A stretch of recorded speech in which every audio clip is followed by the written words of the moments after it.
Madame Rowling, bonjour. Merci de nous accorder cette entrevue. My pleasure. Est-ce qu'il vous arrive encore d'avoir le trac avant de faire une lecture publique devant des milliers de personnes, surtout des enfants dans ce cas-ci? Yes. Yes. The largest reading I've ever done before now has been 2,000 people, which actually was lots of fun. It was good. You know, the children asked questions and it was really fun.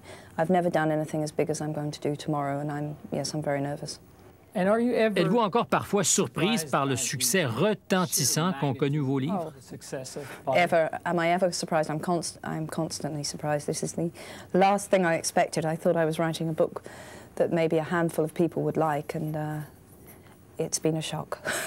Encore aujourd'hui? Yeah, I don't think I've got used to it yet. J'imagine que c'est un apprentissage difficile. Occasionally tough. Mostly it's been wonderful. Mostly it truly has been wonderful. I think more wonderful for me than for most writers, because I was writing in a very secretive way for the first 7 years. No one had read a word of Harry Potter. It was my private world. And so then to be published and to be able to talk to people about it was almost liberating for me.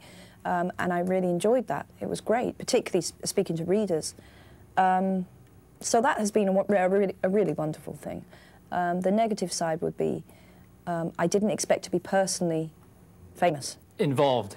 Yeah, I didn't really. You know, most children's writers, the book maybe get famous, but mostly they don't, and I was just fine with that idea. And you know, it's not that I hate doing things like this. I don't hate it at all, but the quantity of it is sometimes overwhelming.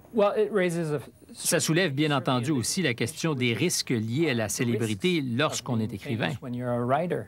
I think that is a legitimate fear. I mean, that is a reason why that's the main reason why I say no to 90% of the things that I'm asked to do, because if you lose contact with what is your source for material, which is everyday life, then you're shutting down your options when you want to write. I mean, at the moment I'm writing obviously a fantasy series, and I could pretty much write that anywhere, and I have done. But in the future, it may be that I want to write about other things, and I don't want to limit myself to writing about what famous people do. You know. Mais être célèbre crée aussi des attentes par rapport au prochain livre. Est-ce que ça pourrait avoir un impact sur votre écriture? No. Pas du tout? No. I think people find that hard to believe, because I get asked that question repeatedly. And sometimes even when I've said no, people say, no, but surely it must make a difference. Well, no, it doesn't. Oh, but it must. But it doesn't. It really doesn't, because I've been writing about Harry for 10 years, and those are deep roots. So I don't know what it would take to affect the writing, but I still love the writing, and the writing is still my favourite thing. And you feel that I feel that I get thousands and thousands of letters from children. Will you come and visit my school? Will you come and visit my bookshop? Will you come and sign my book? Will you come to my birthday party? It would be humanly impossible to do this. So you go out and you do readings and things because it's a way of... de partager? Yeah, sharing and also giving back to the readers and meeting the readers, which is frankly pure pleasure. But beyond that, I don't really want to go. I don't need to go to openings of films and things. I'm not very interested in that. Peut-on dire que l'auteur aurait une certaine responsabilité face à son public? Yes, I think I have one responsibility, which is to make the good books as good as I can. That's my responsibility. Beyond that, I don't think I do have a responsibility. I can guarantee them that I will write the books to the very best of my ability, and I will write them as I plan to write them, and I won't change it either because people think I should do more of a certain thing because it works, or because people disagree with certain things in the books. I will continue writing the series the way I want to write it. Mais est-ce que ça vous aide de savoir exactement où vous vous en allez depuis le début? Yeah, I think that was I think in light of what's happened to the books, I think it was probably very fortunate that I had planned the whole series before all this sometimes feels like madness started, because I didn't have to sit down and think, where do we go now? I knew exactly where we were going now, and so that has been a great thing. Yes, I'm glad I did it that way around. Vos livres, alors, sont-ils déjà écrits en grande partie? No. Parce qu'on parle de plans, mais... They're not written. Parts of all of the books are written, and that's just because that's the way I wanted to work. That's just, sometimes I'll get a good idea, or what I think is a good idea for book 6, and I will write it there and then I'll put it away in the book 6 box, and when I get there, sometimes I won't like it anymore and it will go, and sometimes it will be rewritten. I always rewrite it, so then it will be rewritten into the book. J'ai lu quelque part que le dernier chapitre du dernier livre était déjà écrit. That's true. C'est Yes. vrai? Yes. Pourrait-il y avoir des changements? Yes, it could change, but I'd say it's highly unlikely. Anything's possible, but I don't think it will change. Les personnages pourraient-ils imposer leur volonté à l'écrivain? They do sometimes, but I'm pretty tough on them. They are obedient to my wishes. Hermione, Harry's best female friend, gave me a lot of trouble in book 4. She kept wandering off and doing her own thing, and I kept cutting out those bits and bringing her back where she was. But it's fun when they do that. It's really good when they do that. I like it. Mais y a-t-il encore de la place pour la surprise quand vous écrivez? Même si vous savez exactement où vous allez. There's loads of fun in the writing. The books aren't so meticulously planned that I just have to join up the dots when I write at all. There's still a big margin for invention, for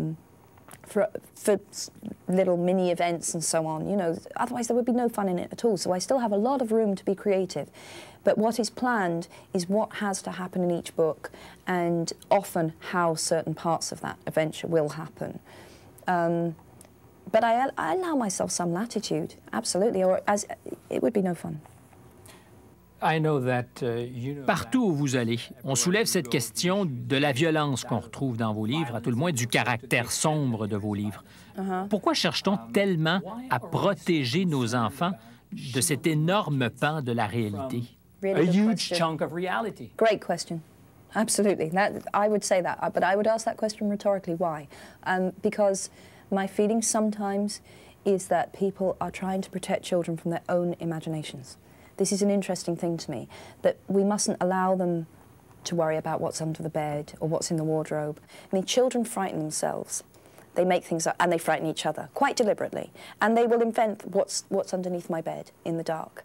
We all did that when we were children. I've never met anyone who didn't have an irrational little fear. And I think there is a good reason why we are built to test ourselves where fear is concerned, and why we sometimes enjoy being frightened. You have to learn to overcome fear. And I think people, be it school boards or parents themselves, who seem to be determined never to expose their children to fear, in book form, for example, what are they going to do? They're going to turn out very frightened children.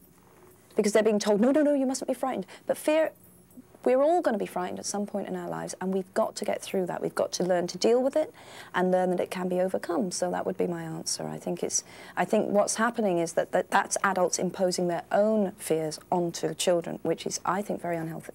Et vous insistez pour nommer les choses dans vos livres. Par exemple, ce personnage du vilain, le méchant, que plusieurs ne voudraient pas même évoquer. Right. Vous dites, non, non, au contraire, on doit le nommer. Il ne faut pas avoir peur de nommer les choses. Yes, absolutely. That was a very important point for me in the first book. Fear of a name engenders fear of the thing itself. You're giving more power to something. It's like that, and I find that a very interesting thing. You find instances of that historically, where there was a taboo on saying a name. It's a very deep-rooted thing in our psyche, it seems to me. You find that in primitive societies, people didn't want to use the name. You have religious sects where they don't name God. People were frightened of saying the name of the mafia. They found pseudonyms. So, yeah, it's an interesting thing. But use the name, use the proper name, and don't build this thing up to become more frightening than it really is. Une autre peur non fondée était que nos enfants ne savaient plus lire, ne s'intéressaient plus à la lecture. Vous avez d'une certaine façon prouvé le contraire à ceux qui l'affirmaient. I've always known there were still readers out there. Reading is just such a huge pleasure. How could there not still be readers out there? But I do feel, one thing I feel vindicated about, and I'm not the only writer doing this, because if you look at a writer like Philip Pullman, who is someone I greatly admire, and Philip Pullman is also writing good, solid novels. They're not tiny little undemanding novels, but they're also big novels. But if people, I have met parents who have said to me, they usually say it of sons rather than daughters, he wouldn't read.